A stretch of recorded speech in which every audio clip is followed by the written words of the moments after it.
You know, every year we try to improve it and make the game more and more authentic. To do a great job is not just one thing, it's getting thousands of details right. We're really excited about career mode, not just because we added 2 new series, but also how you do on the racetrack will determine what kind of contracts you get and how much money you get from the various sponsors and which teams you'll be able to ultimately drive for. The whole experience was really motivated by discussion when we had a chance to talk with some of the NASCAR drivers. And they described what the experience was like to start out as a new driver and break into the series, break into the first time they race. And so we kind of modeled the whole experience after that. One of the things that we wanted to model was how it feels to be a driver when somebody comes to you and says, hey, we're going to offer you a new sponsorship on a new team and what that might feel like to leave the current team that you're on. We also wanted somebody who really liked the team they're on to be able to stay within that team. So as you get better, the team you're on gets better.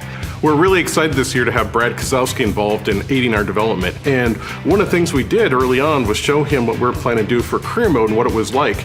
And he was able to kind of give us some guidance and suggest some features. One of them that we're really excited about is this idea of momentum. From week to week, if a driver is able to successfully race well and return home with his car intact without damaging it, the team can then therefore focus on improving that car from week to week rather than rebuilding cars for the driver.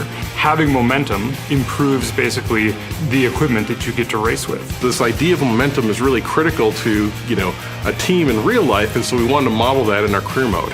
In the real world, drivers have to make a decision every time they hit the track. How they drive and how they treat their fellow racers on the track have real world implications. You start running some guys off the track and you start really being aggressive or overly aggressive with a couple different drivers, from race to race.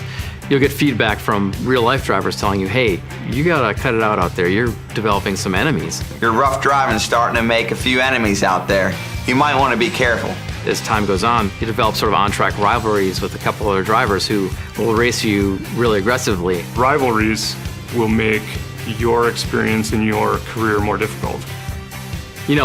People always want to sort of take their own car and make it their own, and so we have a system in place that allows somebody to change up a base car and add, stripes and a bunch of different logos and stickers on it so they can take something that they might think is cool and make it a car they can drive in the game. Essentially, for each series, a player can come into the custom car setup and create their own look through decals and essentially create their own visual identity.